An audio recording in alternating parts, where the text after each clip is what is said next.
Hello सभी को नमस्कार। जैसा कि बिहार डीएलएड का अभी एग्ज़ाम चल रहा है और 27 अगस्त 2025 को बिहार डीएलएड का फर्स्ट शिफ्ट का एग्ज़ाम हो चुका है, जिसमें अगर देखा जाए तो जीके से 20 क्वेश्चन और साइंस से 20 क्वेश्चन पूछा गया है। तो टोटल हम जो है जितना क्वेश्चन मेरे पास आया है, आप लोगों ने जितना भी क्वेश्चन मुझे सेंड किए हैं, टोटल ओरिजिनल क्वेश्चन का एनालिसिस करवाने वाले हैं। तो आप इस क्लास को लास्ट तक जरूर देखिएगा। जितना भी क्वेश्चन है ओरिजिनल क्वेश्चन है, मैंने सभी क्वेश्चन को टाइप करवा दिया है और टाइप करके यहाँ पे आपका एनालिसिस करवा रहे हैं। और मैं आपको ये भी बताऊंगा कि एनालिसिस से बेनिफिट क्या है, क्योंकि कल का क्वेश्चन रिपीट हुआ आज मैं खुद प्रूफ के साथ आपको दिखाऊंगा। तो इसलिए आप लोग लास्ट तक बने रहिएगा।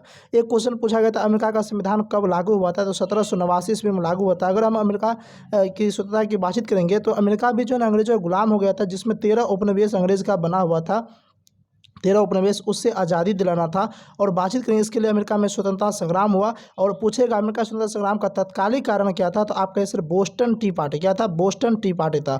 इससे रिलेटेड और भी आपको क्वेश्चन याद रखना है। जैसे कि क्वेश्चन पूछेगा अमेरिका का संविधान बना कब था, तो 1787 में। बना कब था? 1787 में। अच्छा, लागू कब हुआ था? आपके सर लागू हुआ था 1789 में हुआ था। अगर हम बातचीत करेंगे तो सबसे पहला धर्मनिरपेक्ष राष्ट्र किसने घोषित किया था? अमेरिका ने ही घोषित किया था। और अमेरिका की बातचीत करेंगे, जब इसका संविधान लागू हुआ तो इन्होंने अपने संविधान को लिखित रूप में प्रस्तुत किया था। और ये सबसे पहला देश है जिन्होंने अपने संविधान को लिखित रूप में प्रस्तुत किया था। साथ ही बातचीत करेंगे तो अगर बातचीत करेंगे अमेरिका की स्वतंत्रता संग्राम की, तो 1783 ईस्वी की पेरिस संधि के तहत ही ब्रिटेन ने अमेरिका की स्वतंत्रता स्वीकार कर दिया, यानी कि आज़ादी दिला दिया। और अगर बातचीत करेंगे इस अमेरिका स्वतंत्रता संग्राम में जो अमेरिका की तरफ से सेनापति थे, यानी कि अमेरिका का सेनापति थे, वो जॉर्ज वाशिंगटन थे। कौन थे? जॉर्ज वाशिंगटन थे। और बातचीत करेंगे जब ये आज़ादी मिला तो उसके बाद अमेरिका का जो सबसे पहला राष्ट्रपति बना, तो जॉर्ज वाशिंगटन अमेरिका के सबसे पहले राष्ट्रपति बने। इस पॉइंट को भी आप याद रख लीजिएगा। हो सकता है यहाँ से क्वेश्चन पूछा जा सकता है। देखिए, एक बात जान लीजिए, जो क्वेश्चन एक बार पूछा वो क्वेश्चन पूछे जाने की संभावना है, लेकिन बहुत कम है। लेकिन जो क्वेश्चन एक बार पूछ दिया उस टॉपिक से रिलेटेड और दूसरा क्वेश्चन पूछे जाने की संभावना बहुत ज़्यादा है। ऐसा इसलिए बोल रहे हैं क्योंकि अभी हम आपको प्रूफ दिखाएंगे। जैसे कि एक क्वेश्चन यहाँ पे देखिए, 2011 के जनगणना के अनुसार साक्षरता सबसे कम किस राज्य का था? ये क्वेश्चन आज के सेशन में पूछा गया है। अगर हम बातें इसका राइट आंसर जो बिहार हो जाएगा। सबसे साक्षरता सबसे कम है बिहार का ही।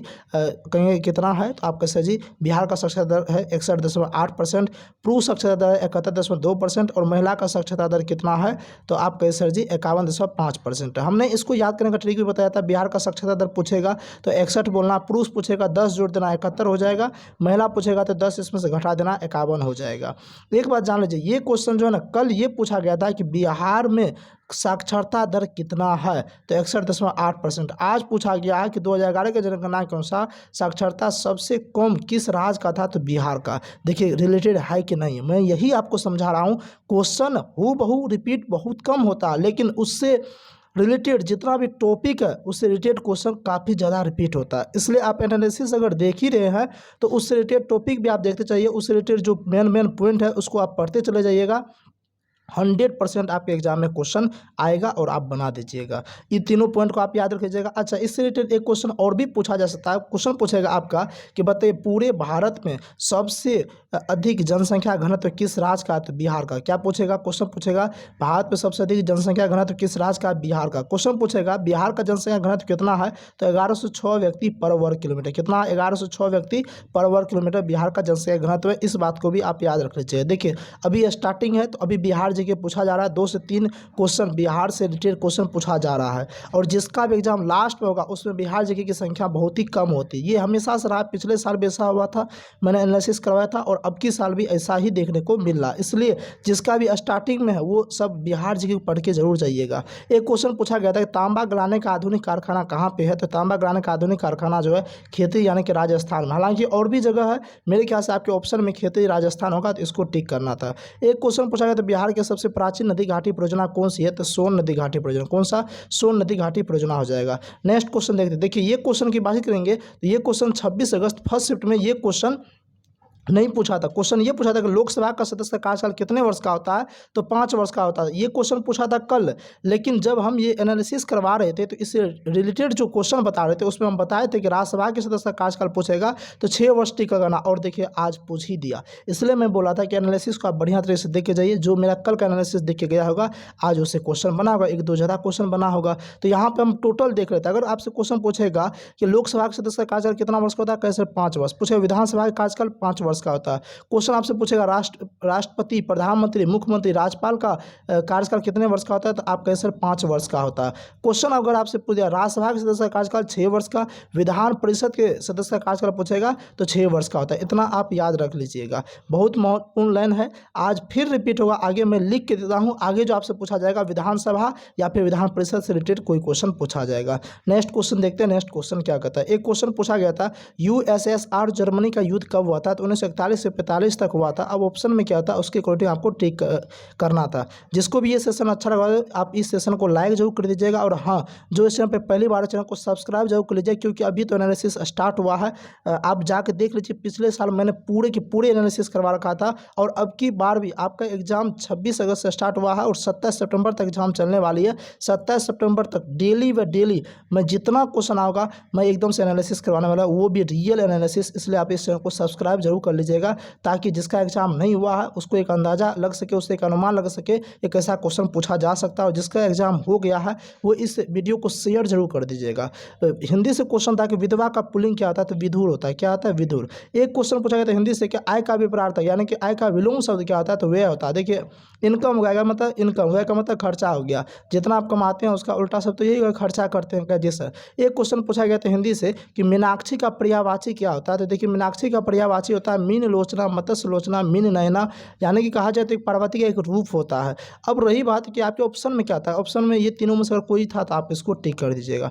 देखिए अगर बातचीत किया जाए, जब मैं रिव्यू लिया था स्टूडेंट से, तो उन्होंने बोला था सर अलंकार से 5 से 6 क्वेश्चन पूछा जा रहा है, तो ये कोई नई वाली बात नहीं है। बिहार डीएलएड में अलंकार से 5 से 6 क्वेश्चन पूछा जाता है। अलंकार पढ़ लीजिएगा, छंद पढ़ लीजिएगा, ये सब चीज़ से क्वेश्चन पूछा ही जाता है हिंदी में। इसके अलावा जब मैंने पूछा कि मैथ में कहाँ से क्वेश्चन आ रहा है, तो मैथ में बोले कि माद हो गया, आप लोग ये सब टॉपिक पढ़ लीजिएगा, माद हो गया, बहुलक हो गया, और उसके बाद मेंसुरेशन से क्वेश्चन पूछा जा रहा है, यानी कि क्षेत्रमिति, इसका क्षेत्रफल कितना होगा, इसका जो आयतन कितना होगा। क्षेत्रमिति से थोड़ा बहुत ट्रिग्नोमेट्री से भी क्वेश्चन आ रहा है। उसके बाद द्विघात समीकरण से क्वेश्चन देखने को मिल रहा है, समीकरण से अच्छा खासा क्वेश्चन देखने को मिल रहा है।